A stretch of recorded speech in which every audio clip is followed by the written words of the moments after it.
Bom, Afonso, se foi decidido utilizar a terceira alternativa tática, é porque a situação não tinha uma outra alternativa que não essa, porque a utilização de uma força letal significa a impossibilidade de solução da crise com a negociação, que é a principal delas. Em razão de ser um ônibus, as outras duas que existem ficariam muito prejudicadas. Mas nós devemos esperar nesse momento, antes de qualquer comemoração, saber como foi o desfecho dentro do ônibus, né?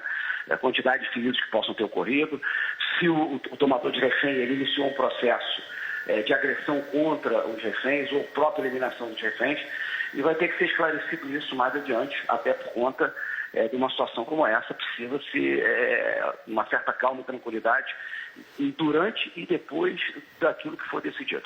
Paulo, na sua opinião, pela sua experiência tão grande nesse tipo de ação, essa comemoração do sniper, desse atirador, significa que ele atingiu o sequestrador, na sua opinião, ou não? Bom, certamente. Né? O sniper, no primeiro momento, ele tem essa função de ser uma alternativa para o gerente da crise, para a solução da crise. Primeiro, a negociação que já estava discorrendo pelo menos 2 horas e 15 minutos. Libertação de 6 reféns. Comunicação permanente entre o negociador principal e o tomador de refém. O sniper posicionado também lhe serve como um observador daquilo que acontecia dentro do ônibus, que era a melhor posição possível, que era uma visão frontal do ônibus, o único local onde poderia ser visto. Tendo em vista que as laterais estavam com os vidros vedados, cortina fechada, e teria uma impossibilidade para isso. Se foi tomada essa decisão, ela foi determinada por conta do gerente da crise, e esperamos aí que o desfecho tenha sido aquele dentro do objetivo da gestão da crise. Paulo, chega aqui agora a informação para a gente que o sequestrador foi baleado. A gente não confirma ainda se ele morreu, mas ele foi baleado, ele foi atingido então pelo atirador de elite, pelo sniper posicionado naquele carro do Corpo de Bombeiros. Havia outros atiradores de elite posicionados. Paulo, e é um tiro de alto risco, como a gente via, o vidro tem reflexo, havia cortinas fechadas, né? Esses atiradores são realmente muito treinados para isso.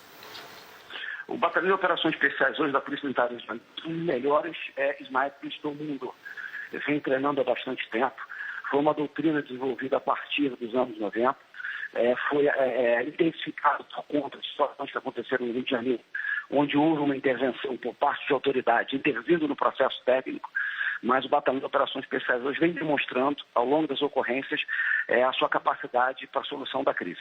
O que nós devemos estar atentos agora, a possibilidade de outros tomadores de refém, alguém estivesse junto com ele. Essa é uma preocupação da polícia e fazer agora um rescaldo dentro do ônibus para saber se não havia, ele estaria acompanhado de outros criminosos ou se eles começaram um processo de agressão ou eliminação de reféns dentro do ônibus.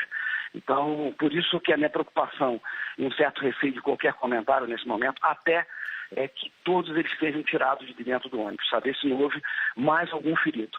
A comemoração do sniper, sem dúvida nenhuma, é um tiro difícil, é um tiro de comprometimento, é o termo técnico que é utilizado, requer uma confiança muito grande do atirador, do gerente da crise nesse atirador e na decisão de aquela fosse a melhor alternativa tática para a solução da crise.